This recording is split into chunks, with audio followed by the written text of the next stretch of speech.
Good morning, good morning, good morning. Oh, Fee King just handed this to me just now. Let me my Angry Bird name. See my Angry Bird right there? Angry Bird in the background. All right, so let me start by giving you my introduction. So, hey, welcome. Welcome to Get Rich 101. I'm your host, I'm Sacred Rights, and here is my bio. I am a survivor. I had 2 strokes, the second of which was a hemorrhagic stroke. If 100 people caught that stroke today, 83 people would die. 83 people would not even leave the hospital, would die within 4 weeks. So ashe, ashe, ashe. I feel blessed that I'm one of the 17 people that would have walked away. And not just that, but I'm stepping into 2.5 years later. 2.5 years later. Ashe, ashe, ashe. So here we are. We are chatting on a Monday. And so we got to keep you up to speed on the weekend. Mostly, I stayed in bed. Mostly, I stayed in bed. Me and Nelson, we hugged it out with each other. And yeah, actually, I have a photo of that. Let me see if I can pull them up real quick. Yes, here we go. This is a picture the Fee King took. That that shows us. Is it showing? Is it showing? I don't know if it's showing yet. Is it? Are we still here? Okay, here we go. Add the stage. There we go. See him looking at me? See him looking at me? Fee King took this picture last night. I was out. And the cat was like, You good? You good? Nelson was checking me out. So yeah, it's very funny. Very, very funny. Anyway, I spent a lot of the weekend napping because when I'm asleep, that's the one time during the stroke that I don't feel the effects of the stroke. You know, I don't feel the effects when I'm sleeping. So I've gotten into sleep, y'all. I've gotten into sleep because I can just let everything go, and then I got to wake up again, and I got to start it all over again. But at least I got that time off. So anyway, I was sleeping a lot this weekend. Okay, so that's that. Now let me show you this. Fee and I went to see a play. It's called Becoming Eve. Becoming Eve. She got somebody. Well, we went to see this play, and this was a new neighborhood for us because I remember this neighborhood vaguely. I remember this neighborhood vaguely. Like I went there for something related to Cadillac. Right? I can't believe how much my world is coded by cars, but something related to Cadillac had me in that neighborhood a long time ago, and the neighborhood has changed a lot. And so we went to this nice place, and we saw the play, and it's about transgender. So basically, I learned the most that I've ever learned before about transgender, and also about the Jewish culture. Thank you, Fee. The Jewish culture. Yeah. So I learned a lot. And it was a short play, not film. And the guy, the sidebar, but the old guy in the film in the play was famous. I was like, wait a minute. It took me a long time. First, I was just enjoying the film. I keep calling that film, enjoying the play, and I was like, wait a minute. I still haven't looked it up, but he's famous. Anyway, so that's the weekend. I got a picture of us, me and Fee, on the red carpet. Share to this. and bring it on screen. And there we go. There we go. We got our little thing on before the show. And yeah, we went and got our show. Okay, so that's that. Let's get this down and move here, and just save that, close that. Okay, so anyway, that was a weekend. And so what I want to talk about, my presentation is about David. David is a guy I keep telling you about who I went to visit in LA with 10 other people and just got to soak up his knowledge. And that's it really. That's it really. Because it's been funny though. So this morning I got up to trade.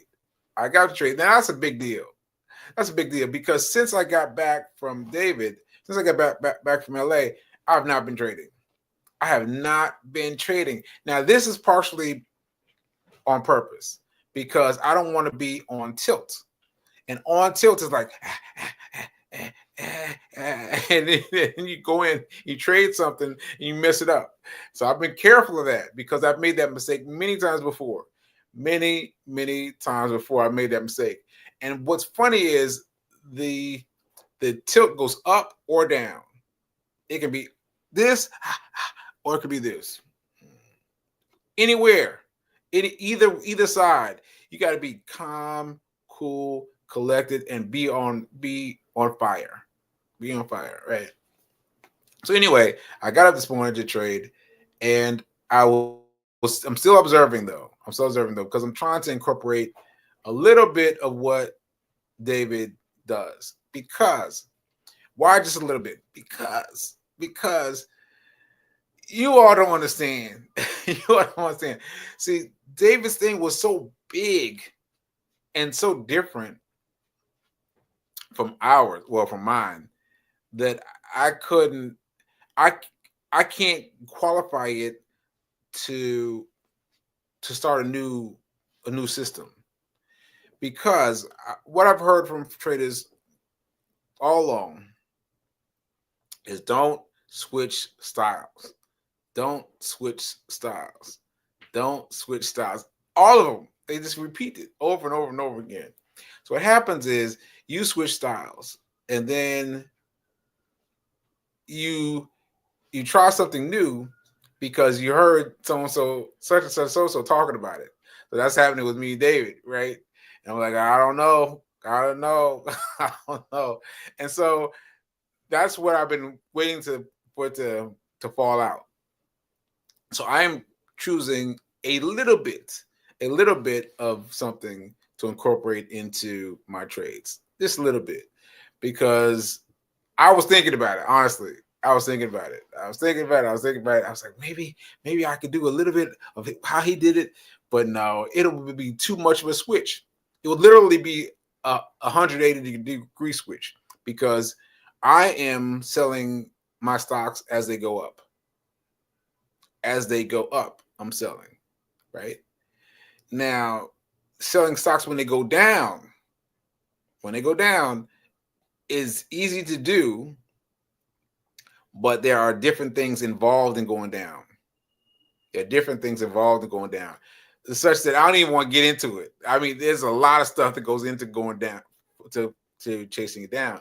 But David has figured out how to go down. And he's making, 1.6 million. 1.6 million. More than that probably now. But 1.6 million. And I'm just like, nah, man. I'm going to keep on chasing my stock points up and up and up and up and up. Right. Okay. So speaking of which, I also made a boo-boo. And this is important for me to say and for you to hear. I made a boo-boo because I because I got on a new system. Because Think or Swim is Charles Schwab's trading venue, right? So Charles Schwab is big. It's big, right? And under the Charles Schwab umbrella is this thing called Think or Swim. So once you understand it's the same company, It's still Charles Schwab, right? But this element is called Think or Swim, right? Now I just have to remember. I have to remember that it takes different things. It takes different things you got to learn. So if you switch from, let's say, Webull to Cobra, we talked about Cobra a bit. That's the one that Dave was advocating for. If you switch from one to the other, oh, Fee, can you hand me the bull? Yeah, look at this. Thank you, Fee. Look at this. Look at this. This is from this is from David. It says Cobra on the back. I'm realizing I didn't show this to you yet. Cobra on the back, but there's a bull and there's a bear. A bull and a bear. I keep these on the desk. Put them back here with my Angry Bird. Can you see him? I gotta figure it out. But for now, here they are. Here they are. So anyway, what was I saying about these guys? So what I'm saying is that I made a boo-boo. I made a boo-boo because I switched over to, well, I didn't switch over. I'm still using Webull, but I'm also using now Think or Swim. And Think or Swim is different than Webull. And you just got to get used to those things. So I'm guessing I need about a month. About a month. I'm going to give it to you too. About a month. You need to get everything out of your system for the new system, right? Because what I did was it's simple. I neglected. I don't want to make it too complicated. I messed something up. And I went down. And I just have to remember that the system is different, and things that were easy on Webull are more challenging on Think and Grow Rich. That's it. But Think and Grow Rich is the place where many of David's students were trading their stocks. And so I was like, all right, great. I'm glad I'm in the right place. Now I need to get there better. Okay. All right. So here's my bull and my bear. I think they're so cute. So I think I told you they represent the two sides of the stock market. Bear is going down and bull is going up. Bear is going down, bull is going up. All right. Remember that. Okay. Let's see what we have here in terms of comments. Let me see.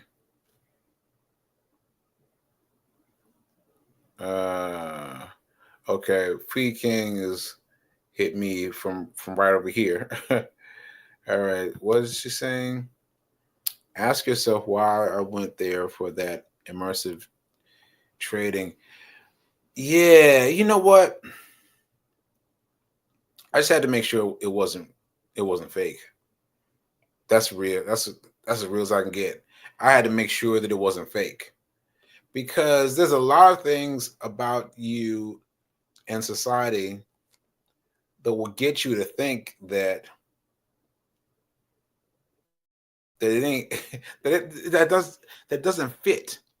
It doesn't fit. My man went from 30 grand. Everybody can make 30 grand. 30 grand is easy. 30 grand to $1.6 million per year. Like, what? Now I know At $200,000, that's my biggest claim to fame as far as money is concerned. $200,000, it was lush. It was lush. I can't even imagine what 300, 400, 500, 600, 700. I mean, what? What? Like 200,000 was luxury. I mean, 1.6 million. Anyway, I went because I wanted to see. I wanted to see for myself that this is real. That this is real. And I saw it. And he and I commiserated over our stories because his story is very similar to mine because he changed his life goal when he had to change his income because his income, yeah, let me just say it straight. David had a brain injury, a tumor, and he was on track to become an architect. And all the things that they had to charge him for were instant and huge. And he had benefits. But you're talking about so much money. It just blew him away, right? He was like, I got to do something else. I got to do something else to get rid of this debt, to pay off my debt. And so that's how he got into trading. That's the same reason I'm getting into trading, because I didn't have insurance. When I fell victim to the stroke, when I survived the stroke, I did not have benefits. Zero benefits. I have benefits now, but that's after the fact. But I didn't have benefits then. And so the stack of bills is significant. But I see the light at the end of the tunnel. I see that David can do it. I can do it. Right. And so I had to give myself that emphasis that this is real.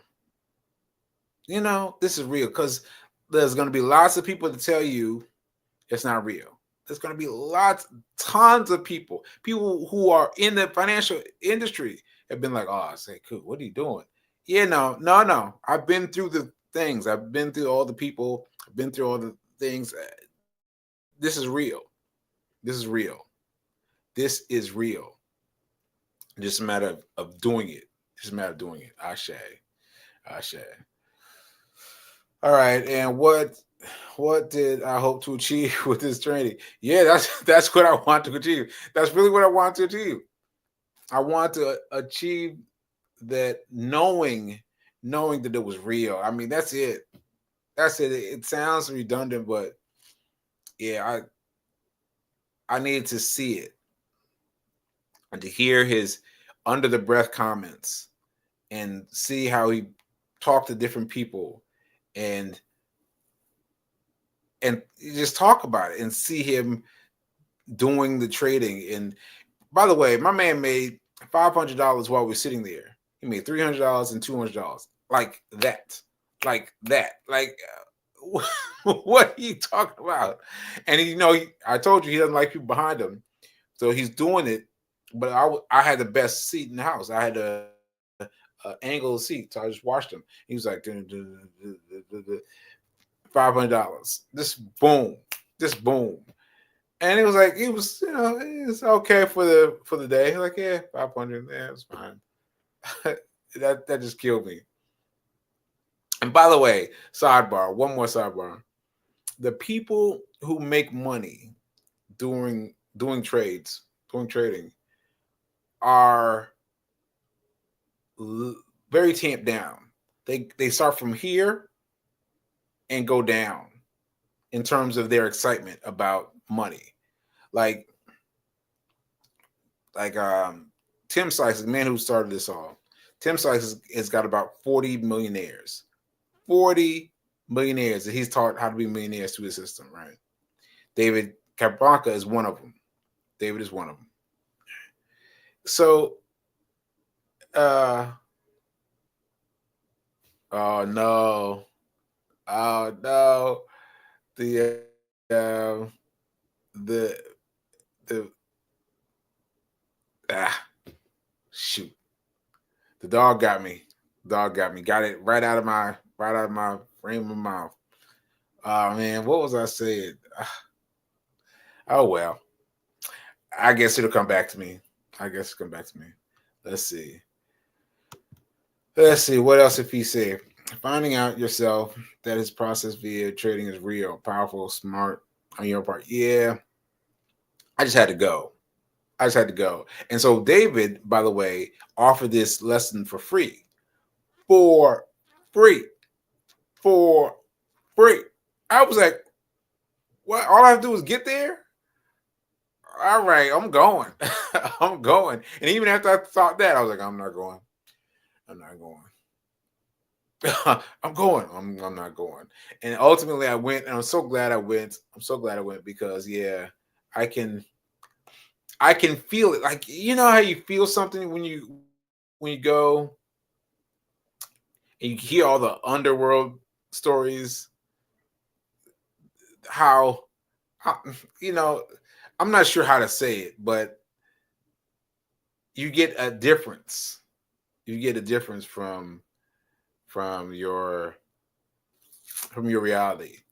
And it makes me laugh because I think about doing DoorDash, which means me getting over to the restaurant, getting the food, taking it to someone, and dropping it off.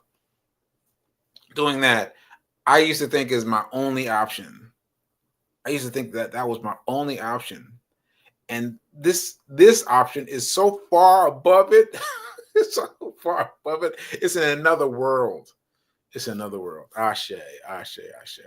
Now still can't remember what I was going to say earlier. Sorry, but Ashe. That's that. Anyway, so I want to show you this. This has been burning up my memory this weekend. Listen to this. Okay, here we go. The richest men or women in the world are 75% entrepreneurs. 75% entrepreneurs. Right? That's like if you want to go out there and start a job. I mean, create something. There you go. But suppose you can't think of anything. 15% are investors. I was like, I'm an investor. I'm on this list. Right? I'm on this list. I'm still creeping up. But this is my space right here. 15% investors. 7% athletes. What? 7% athletes, 3% artists, and zero employees. Nobody got rich with a salary. Nobody got rich with a salary. Ashe. So I just ran across this randomly, and I've been sending out to people, and people are like, whoa. Everybody's been responding to this because the numbers. I admit that I've not done my due diligence, my what's that? Due diligence. I've not done my due diligence on this. So this could be just someone making up numbers. Could be. But even still, it just gives me the sense of, wow, that's real. I mean, that's interesting that I am building myself into the second one of these tiers, the investors tier. And that's how I'm making my way. Ashe. And that's all I need. That's all I need. Oh, shoot. So anyway, that's one I want to show you. And where's the other one? And here's another thing I want to to share with you. Here are some rules. Here are some rules. Get a sip of tea. See, Tim Sykes, as I've explained to you, is an umbrella. Like just imagine the umbrella, like 40 millionaires. 40 millionaires. That's incredible, right? So anyway, this is one of his students, Matt Monaco, who put these rules together. Now, he was able to do this his very first tour, I think. Anyway, I took his idea and I sent it out to my people. And so far, only one person has responded. But that one person responded very well. Very well. And so I've got a team now. I got at least one person with whom I've got this kind of relationship. But anyway, here are the rules. Focus on long. So he's got that from Tim Sykes, the guy who I told you started everything. Focus on longs. Take the stock, don't marry it. Tim Bohan. Understand the stock's why. Start with the big picture. Small losses are key. Look where others aren't and wait for the best. Now, I'm still going to be studying this list. I'm still trying to get these lists. You heard me from my emphasis that small losses are key because that you got to get in there. Oh, did I finish telling you guys about that? Yeah, I didn't explain that. My dollar sign went south. Yes. So anyway, I'm just pointing these out. Now, like Tim Sykes' group of people is huge. I saw some video of him taking this weekend, and he's doing his own thing that David just did. But he's got desk upon desk upon desk upon desk upon desk. He's got lots of people. And so I'm just interested to hear what I can hear via Tim Sykes, but I'm riding with David. Because that thing about him shifting to make enough money to pay off his medical bills, I feel that. Because that's what I'm doing. And if he can do it, I can do it. Ashe. All right. Okay. Oh wow, ran out of time. All right. Let me get this out of there. And what's Feed King saying at the end? Feed King is saying, no such thing as too much knowledge and education. Smart. No such thing as too much knowledge and education. Ashe. All right, folks. I'm gonna tune in tomorrow, and maybe I'll have my bear and my bull set up so you can see him. But yeah, we'll keep it moving. And so, what I'm doing now in terms of the stocks is I am just holding steady. That's what I'll say. I'm holding steady on stocks because I've gotten out of my on tilt zone, and now I'm going to smooth it out and just evenly see what that little tip he gave me is. And I'm definitely going to point. I'm going to publish the interview. I'm definitely going to publish the interview soon. So stay tuned for that. All right, folks. I will see you later. And remember to keep. Wait a minute. No. Now is better than perfect. Ashe. And yeah. And we'll see you tomorrow. And we'll do more on this. Talk to you tomorrow.